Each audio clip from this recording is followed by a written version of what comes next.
नमस्कार, बहुत स्वागत है आपका सुपरफास्ट 100 में। खबरों के साथ मैं हूं रीनू और सबसे पहले बात करेंगे एमपी का 8वां टाइगर रिजर्व बना रातापानी अभ्यारण्य। रातापानी टाइगर रिजर्व के लिए राज्य बोर्ड ने मंजूरी दी है। केंद्र पहले ही दे चुका है सैद्धांतिक सहमति। एनटीसीए ने की थी टाइगर रिजर्व बनाने की पैरवी। औपचारिकता के लिए जल्द जारी होगा नोटिफिकेशन। बता दें कि भोपाल के शहरी सीमा क्षेत्र में 22 बाघों का मूवमेंट है और अब भोपाल देश की एकमात्र ऐसी राजधानी होगी जहां टाइगर रिजर्व की सीमा होगी। तो एमपी का 8वां टाइगर रिजर्व बना रातापानी अभ्यारण्य। रातापानी टाइगर रिजर्व के लिए राज्य बोर्ड ने मंजूरी दे दी है और केंद्र पहले ही दे चुका है सैद्धांतिक सहमति। एनटीसीए ने की थी टाइगर रिजर्व बनाने की पैरवी, जहां औपचारिकता के लिए जल्द जारी होगा नोटिफिकेशन। बता दें कि भोपाल के शहरी सीमा क्षेत्र में 22 बाघों का मूवमेंट है और अब भोपाल देश की एकमात्र ऐसी राजधानी होगी जहां टाइगर रिजर्व की सीमा होने वाली है।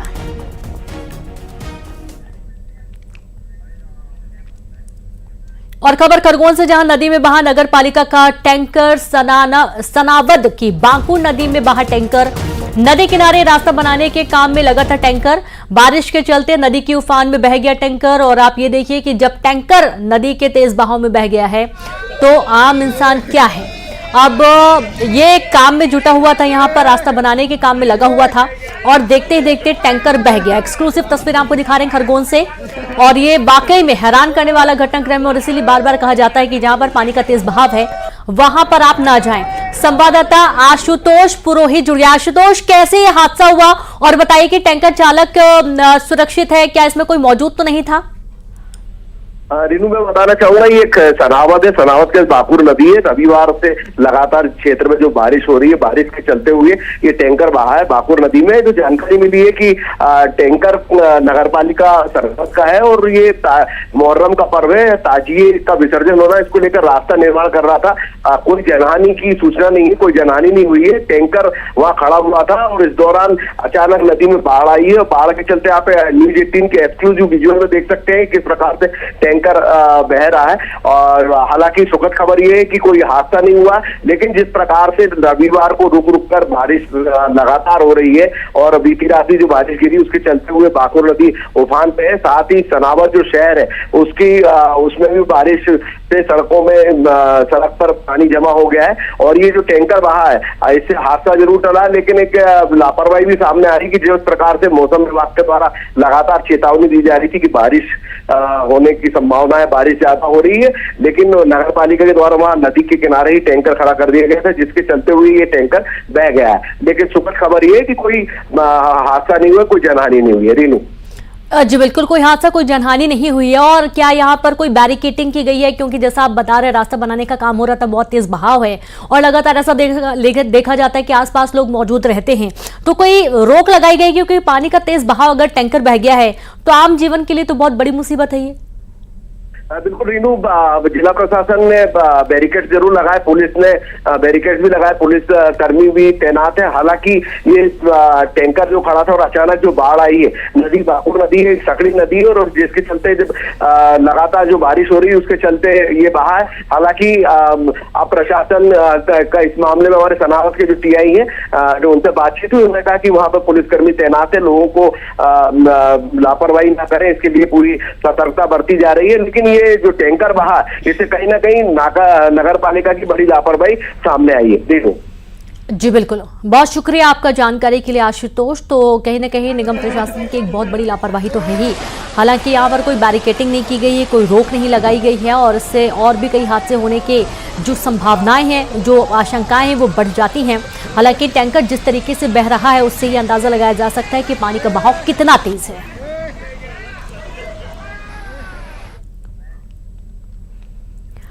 दमोह में सुनार नदी के तेज बहाव में बहा युवक, तलाश में जुटी पुलिस और एसडीआरएफ की टीम। बड़ी खबर आपको दे रहे हैं दमोह से, जहां सुनार नदी के तेज बहाव में युवक बह गया। तलाश में पुलिस जुटी हुई है, एसडीआरएफ की टीम मौके पर मौजूद है, वो भी खोजबीन कर रही है। और ये देखा जाता है कि जब ये जो युवक है दरअसल ये यहां पर आया हुआ था और नदी में नहाने के दौरान हादसा हुआ और युवक बह गया।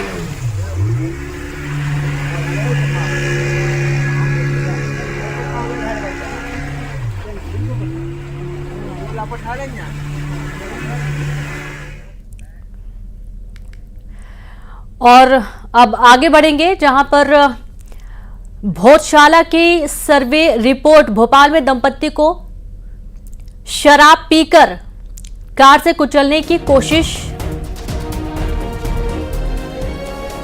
तो सर्वे के दौरान मिले प्रतिमाओं के अवशेष। आपको बता दें कि भोजशाला परिसर में 98 दिनों तक सर्वे चला। एएसआई की सर्वे की रिपोर्ट आज इंदौर हाईकोर्ट में पेश की गई।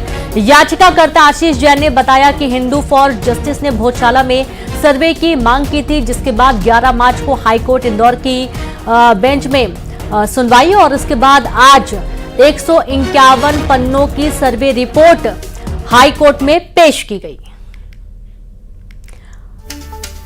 तो 98 दिनों तक चलने वाली सर्वे रिपोर्ट सामने आई, जहां रिपोर्ट आज इंदौर हाईकोर्ट में पेश की गई है। याचिकाकर्ता आशीष जैन ने बताया कि हिंदू फॉर जस्टिस ने भोजशाला में सर्वे की मांग की थी, जिसके बाद 11 मार्च को हाईकोर्ट इंदौर की खंडपीठ ने सर्वे का आदेश दिया था।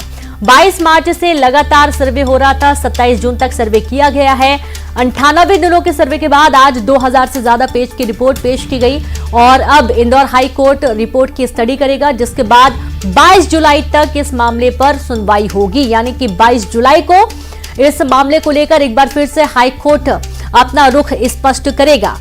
अब जो रिपोर्ट है, सूत्रों के मुताबिक बहुत सारे ऐसे प्रमाण मिले हैं जो इस बात को पुख्ता करते हैं कि यहाँ पर मंदिर। इंदौर हाईकोर्ट के सामने हम इस मामले को लेके गए थे। ऑनरेबल इंदौर हाईकोर्ट ने एएसआई के सर्वे का निर्देश दिया था। 98 डेज का एएसआई का सर्वे हुआ है। एएसआई ने 2000 पन्ने की रिपोर्ट फाइल की है और जो हमारा केस है वो इस रिपोर्ट के बाद और स्ट्रांग होता है। सर, आपका मैटर सुप्रीम कोर्ट में भी है? नहीं, जो वहाँ की कमेटी है, मॉस कमेटी है, वो सुप्रीम कोर्ट आई थी इंदौर हाईकोर्ट के आदेश के खिलाफ, जिसमें एएसआई सर्वे को अपॉइंट किया गया था, एएसआई को नियुक्त किया गया था।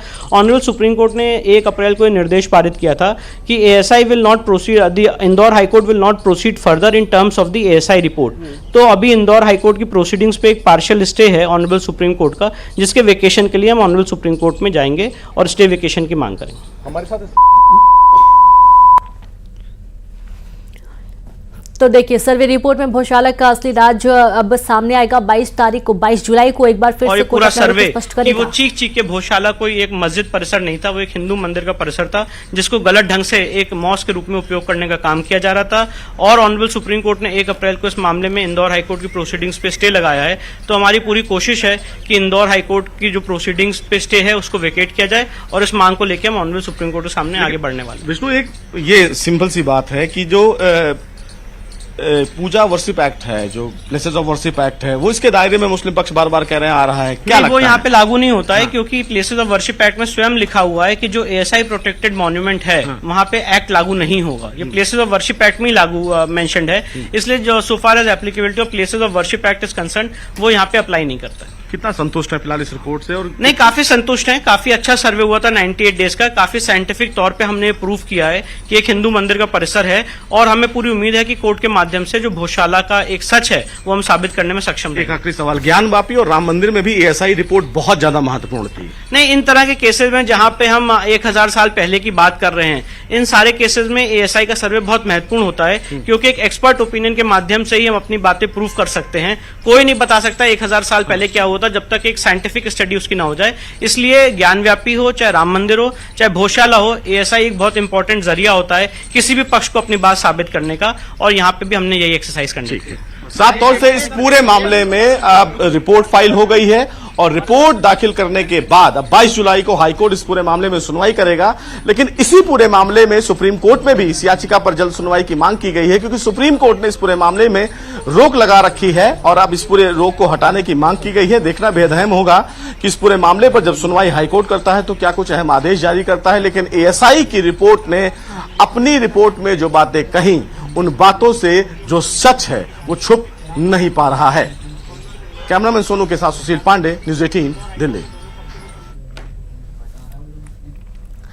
तो आप ये देखिए कि जो भोजशाला की सर्वे रिपोर्ट है उससे तो ये स्पष्ट है कि यहाँ पर बाग देवी का मंदिर था, और जिस तरीके से यहाँ पर दावा किया गया दोनों पक्षों के माध्यम से, एक दावा फेल होता हुआ नजर आया है।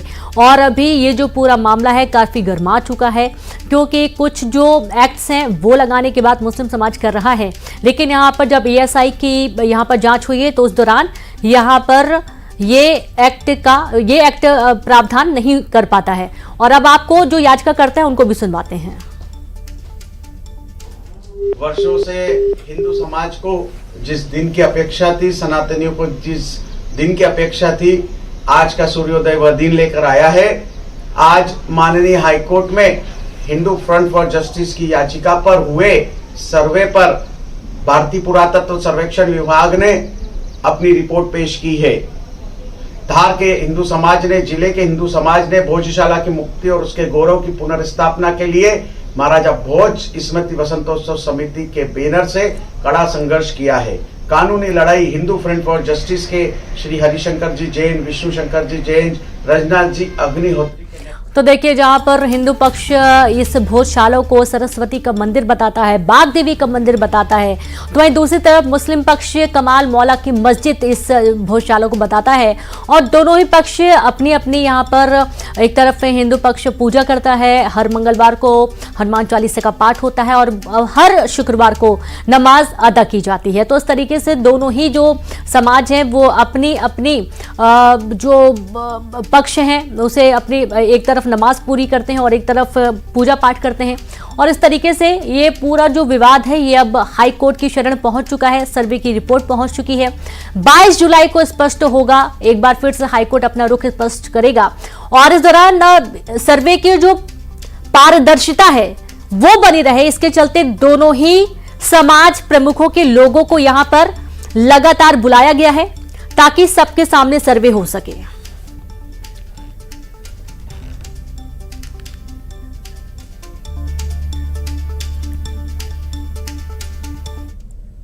और चलिए अब देखेंगे तेज अंदाज में खबरें।